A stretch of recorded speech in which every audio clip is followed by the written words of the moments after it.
بہت عرصے مجھے اس راز کا پتہ ہی نہ چل سکا کہ ماں کو میرے آنے کی خبر کیسے ہو جاتی ہے۔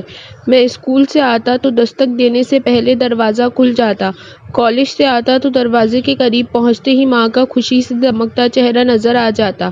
وہ پیار بھری مسکراہٹ سے میرا استقبال کرتی، دعائیں دیتی اور پھر میں صحن میں اینٹوں سے بنے چولہے کے قریب بیٹھ جاتا۔ ماں گرما گرم روٹی بناتی اور میں مزے سے کھاتا۔ جب میرا پسندیدہ کھانا پکا ہوتا تو ماں کہتی چلو مقابلہ کریں۔ یہ مقابلہ بہت دلچسپ ہوتا تھا۔ ماں روٹی چنگیر میں رکھتی اور کہتی اب دیکھتے ہیں کہ پہلے میں دوسری روٹی پکاتی ہوں یا تم اسے ختم کرتے ہو۔ ماں کچھ اس طرح روٹی پکاتی، ادھر آخری نوالا میرے منہ میں جاتا اور ادھر تازہ تازہ اور گرما گرم روٹی توے سے اتر کر میری پلیٹ میں آ جاتی۔ یوں میں 3-4 روٹیاں کھا جاتا، لیکن مجھے کبھی سمجھ نہ آئی کہ فتح کس کی ہوئی۔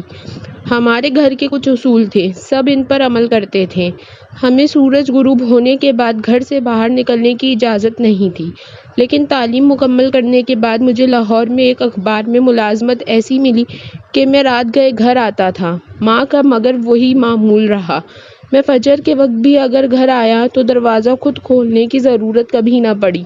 لیٹ ہو جانے پر کوشش ہوتی تھی کہ میں خاموشی سے دروازہ کھول لوں تاکہ ماں کی نیند خراب نہ ہو، لیکن میں ادھر چابی جیب سے نکالتا، ادھر دروازہ کھل جاتا۔ میں ماں سے پوچھتا تھا آپ کو کیسے پتہ چل جاتا ہے کہ میں آ گیا ہوں؟ وہ ہنس کے کہتی مجھے تیری خوشبو آ جاتی ہے۔ پھر ایک دن ماں دنیا سے چلی گئی۔ ماں کی وفات کے بعد ایک دفعہ میں گھر لیٹ پہنچا، بہت دیر تک دروازے کے پاس کھڑا رہا، پھر ہمت کر کے آہستہ سے دروازہ کھٹکھٹایا۔ کچھ دیر انتظار کیا اور جواب نہ ملنے پر دوبارہ دستک دی، پھر گلی میں دروازے کے قریب اینٹوں سے بنی دہلیز پر بیٹھ گیا۔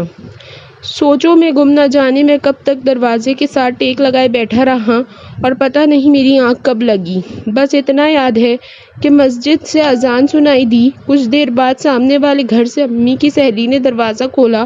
وہ تڑپ کر باہر آئیں۔ انہوں نے میرے سر پر ہاتھ رکھا اور بولی پتر تیری ماں گلی کی جانب کھلنے والی تمہارے کمرے کی کھڑکی سے گھنٹوں جھانکتی رہتی تھی۔ ادھر تو گلی میں قدم رکھتا تھا اور ادھر وہ بھاگم بھاگ نیچے آ جاتی تھی۔ وہ بولی پتر تیرے لیٹ آنے، رات گئے کچن میں برتنوں کی آوازوں اور شور کی وجہ سے تیری بھابھی بڑی بڑبڑ کیا کرتی تھی کیونکہ ان کی نیند خراب ہوتی تھی۔ پھر انہوں نے آبدیدہ نظروں سے کھڑکی کی طرف دیکھا اور بولی پتر ہن اے کھڑکی کدے نہیں کھلنی۔ کچھ عرصے بعد میں لاہور سے اسلام آباد آ گیا، جہاں میں 11 سال سے مقیم ہوں۔ سال میں 1-2 دفعہ میں لاہور جاتا ہوں۔ میرے کمرے کی وہ کھڑکی اب بھی وہاں موجود ہے، لیکن ماں کا وہ مسکراہٹ بھرا چہرہ مجھے کبھی نظر نہیں آیا۔ اللہ پاک ہر کسی کی ماں کو سلامت رکھے، آمین۔